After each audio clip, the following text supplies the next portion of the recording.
coming up on the January 28th edition of Carolina Week. It's a level of transparency that's really been painful for us. But what some UNC faculty members say is painful is Carolina's lack of transparency regarding the athletics academic scandal.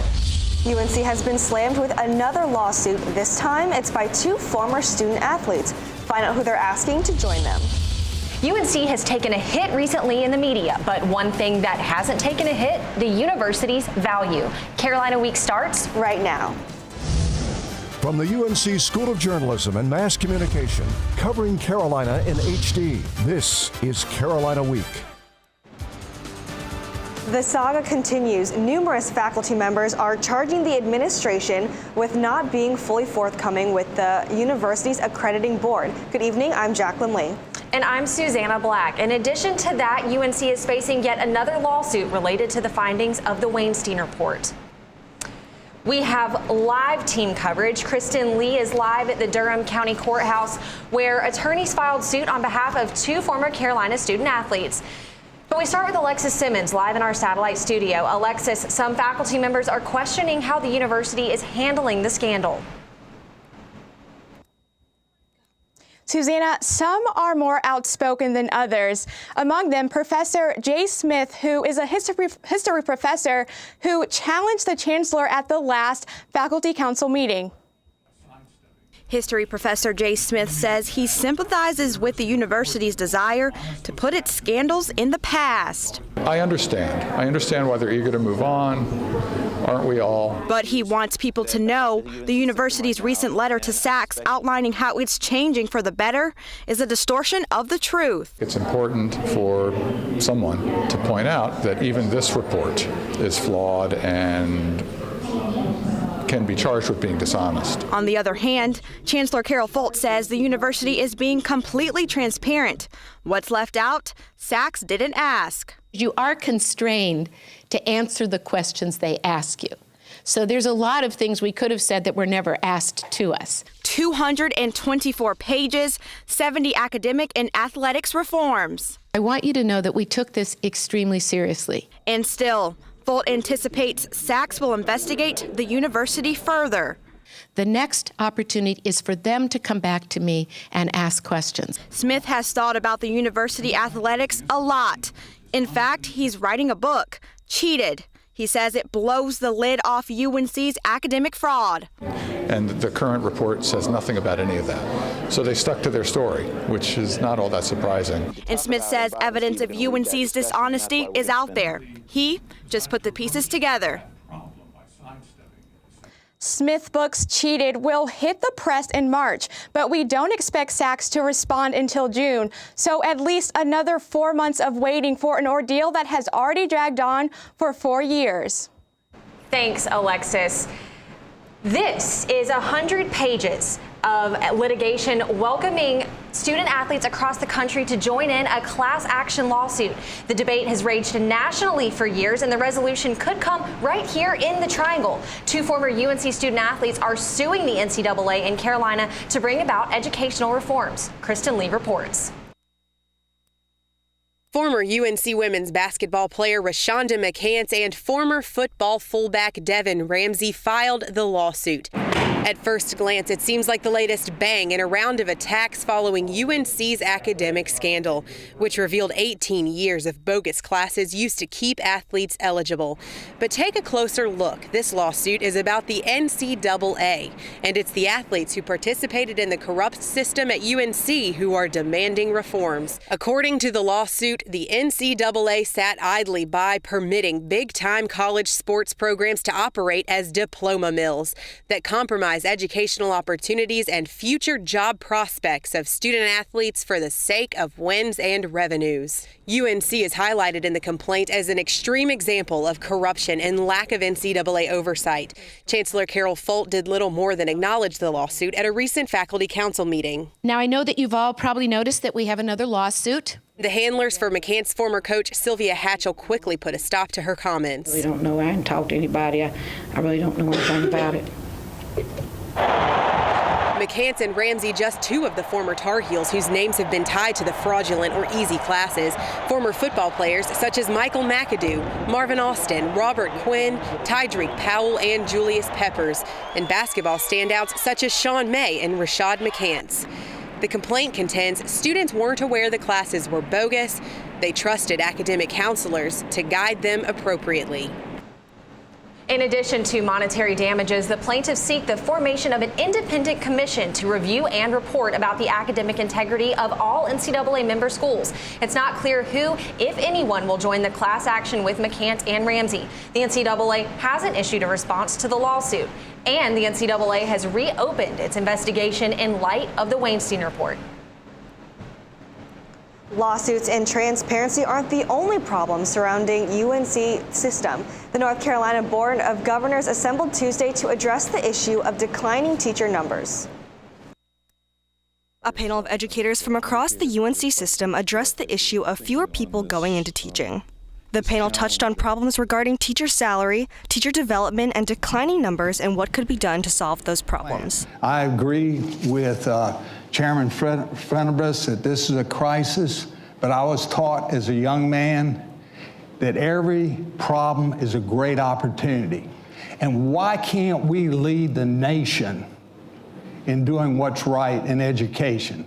Just last fall, the number of education majors statewide dropped 12%. Since 2007, that number has fallen 27%. The Dean of Education at UNC Charlotte, Ellen McIntyre, says the issue isn't just declining teacher numbers, but keeping those teachers in lower performing schools or from jumping to different professions.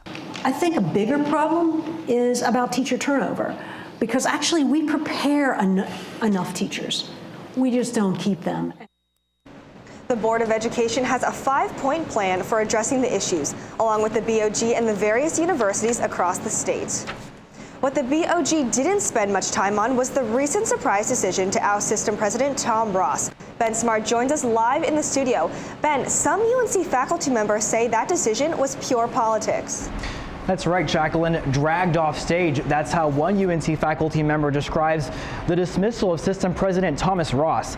At the most recent faculty council meeting, staff hoped to gain clarity about the system president's forced removal, but some didn't get the answers they hoped for. Disgusting will do it, because it had nothing to do with education. Disgusting. That's how Professor Harding Carter describes the Board of Governors ousting of President Thomas Ross. I wasn't planning on leaving in the near future. Chancellor Carol Foltz didn't offer any explanation for Ross's dismissal at a recent faculty meeting in Wilson Library. Of course, at the Board of Governors, we also had the announcement that Tom Ross was going to be stepping down in January 2016. And I know that that is deeply concerning to everybody. Instead, Foltz spoke about the future of the university. But I want to talk to you about why I think transitions are so important, is that this is a moment when we can do all sorts of things as a university. That explanation didn't satisfy some faculty members. That's something faculty should know about and should be involved with. Question after question after question. Faculty members raised tense voices pleading for more information. Carolina Week asked Provost Jim Dean why the reason for Ross's dismissal hasn't been made public. I don't know. I haven't really talked with the Board of Governors. I wish I knew why they hadn't said that. Maybe they will still. That'd be great.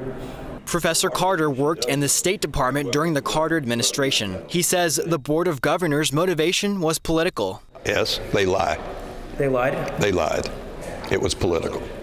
To the victor go the spoils. What they don't dare say is that's what's going on here.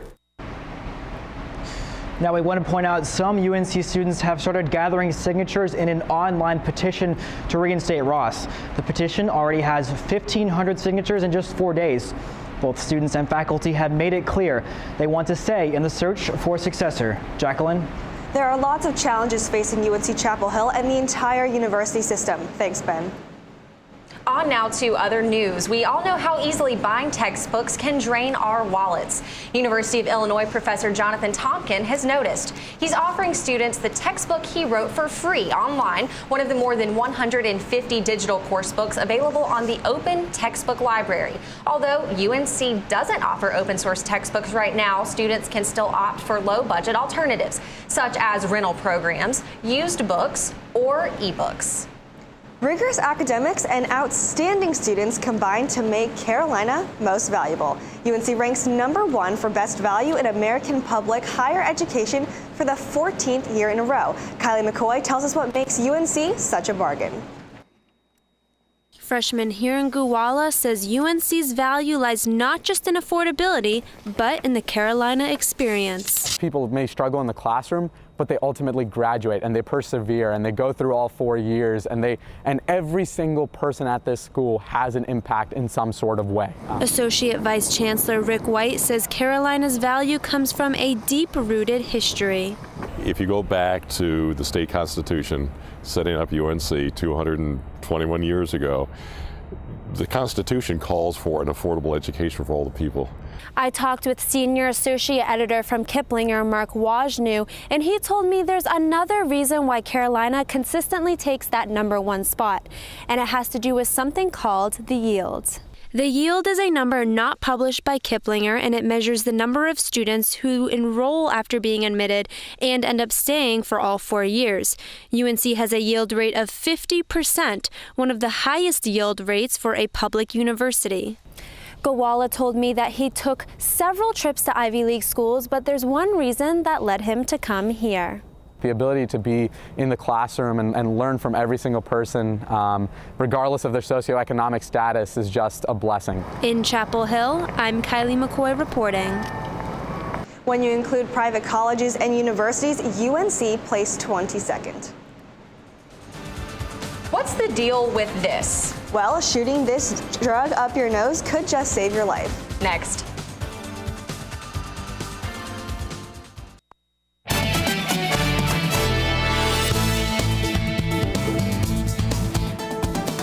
The Carrboro Police Department has become the first in the state to successfully administer a life-saving drug for an overdose. It's called naloxone, and it's credited for helping to save one person's life. Emily Mann reports.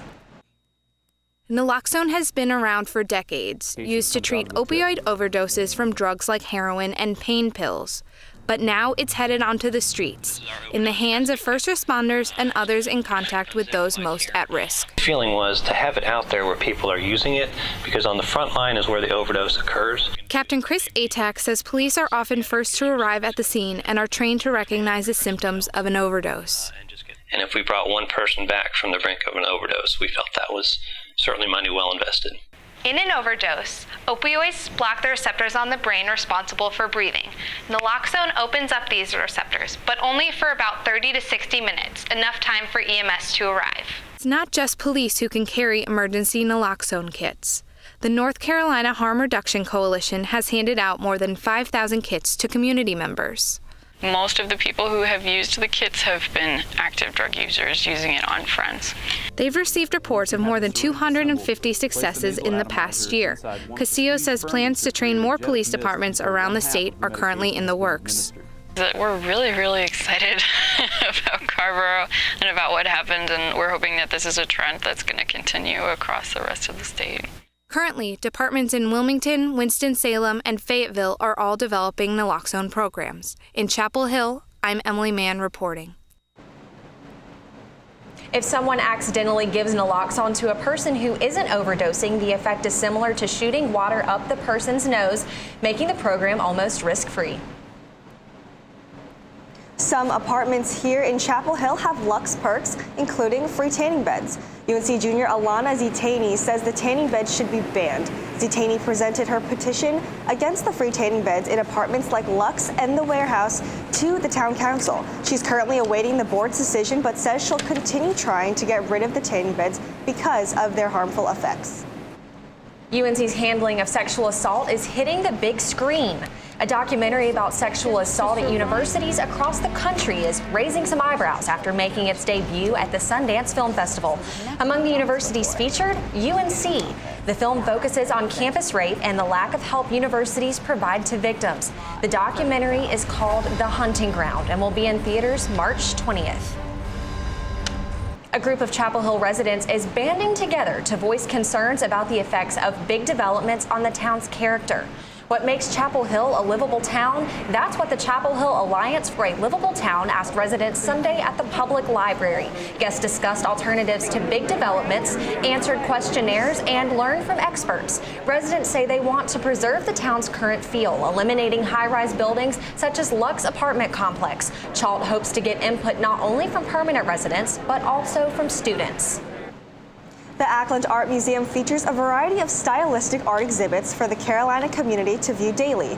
On the fourth Sunday of each month, the museum offers more than just seeing. It offers interaction with art through its Family and Friends Sunday program. The program is an art-filled day ranging from expressive freehand drawings to educational Ackland Art Bingo to conversational tours through the museum's latest exhibits. The program is also celebrating the museum's Artist of the Month, Pablo Picasso. In need of a cup of joe to keep you warm? Think of how much better it is here than in New England. Drew Day is next with our forecast.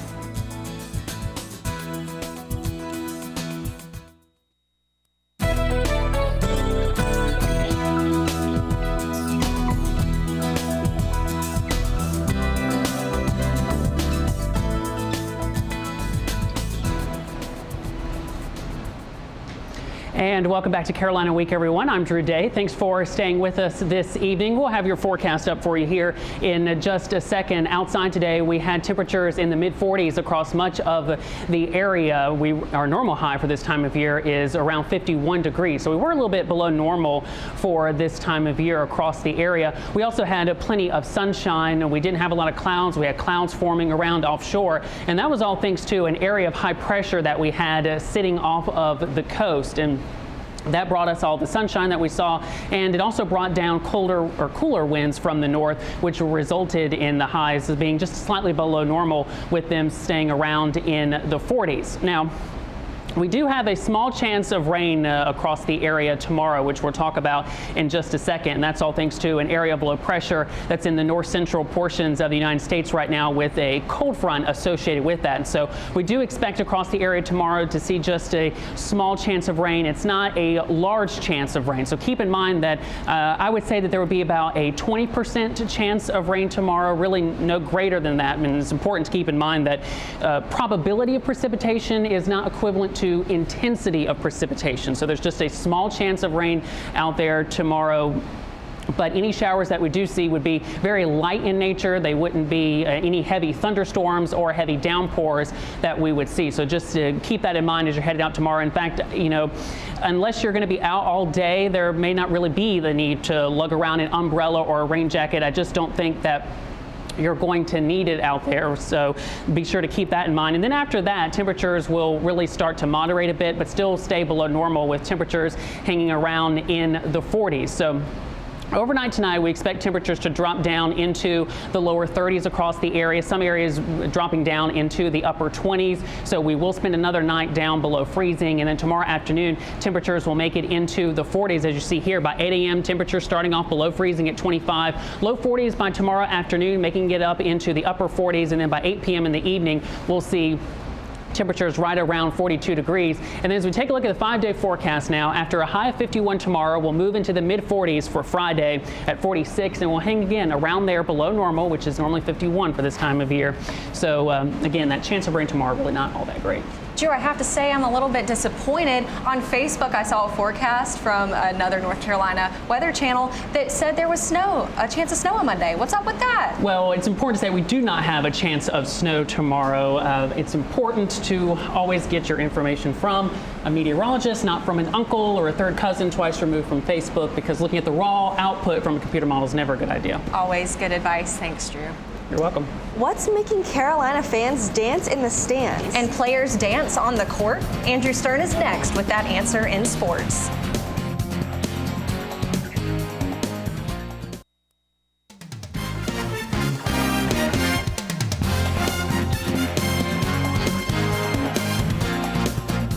Welcome to Carolina Week Sports. I'm Andrew Stern. It might be basketball season in Chapel Hill, but footballs have been stealing the national headlines. Who knew deflated balls could inflate such a response across the country? Tate Frazier looks at the science behind Deflategate.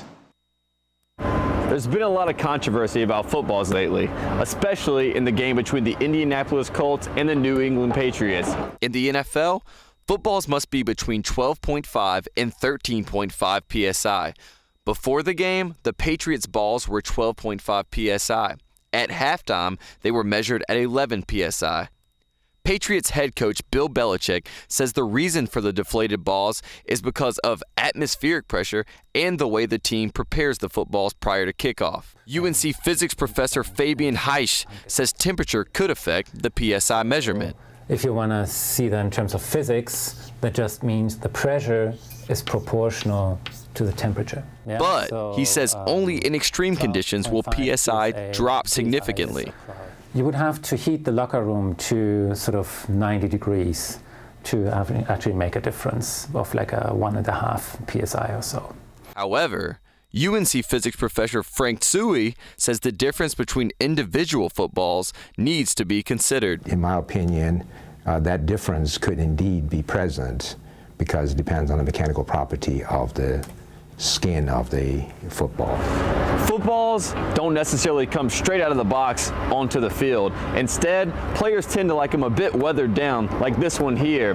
One way they do that is by rubbing down the footballs to create a little bit of friction, which makes, you guessed it, a little bit more PSI. Did Deflategate really matter? The debate continues. In Chapel Hill, I'm Tate Frazier reporting. Media backlash notwithstanding, the Patriots steamrolled the Colts, and it's likely deflated balls had little, if anything, to do with it. The Tar Heels have strung together a series of impressive wins, including Monday's 10-point victory against perennial powerhouse Syracuse. Let's take a look at what the Heels have been able to do differently in the past 6 games. It all starts with hustle, like on this chase down block from J.P. Tokido. Bryce Johnson has ratcheted up the intensity lately, like on this putback slam, and has stayed focused, unlike earlier in the year. And thankfully, sharpshooter Marcus Page is now consistently stroking it from deep, like on this pull-up J from way downtown. Page played very well in a huge 93-83 victory against Syracuse Monday night. Let's see what the Heels have coming up. The Heels will travel to Louisville on Saturday to face a Cardinal squad intent on revenge, owing to Carolina's 1-point thrilling victory in Chapel Hill 2 weeks ago. The Cardinals are 16-3. After that, the Heels return to the Dean Dome on Monday to take on the second-ranked Virginia Cavaliers, their undefeated 19-0 record, and the #1 defense in the nation. Now, Susanna, do you think we're going to be able to break down the stingy defense of the Cavaliers? Considering the 20 turnovers we had against Syracuse, I think we're going to have to take some serious care of the ball if we want a chance to win. Thanks, Andrew. Laptops, a learning tool or a distraction? Some UNC professors are letting their students decide, others aren't.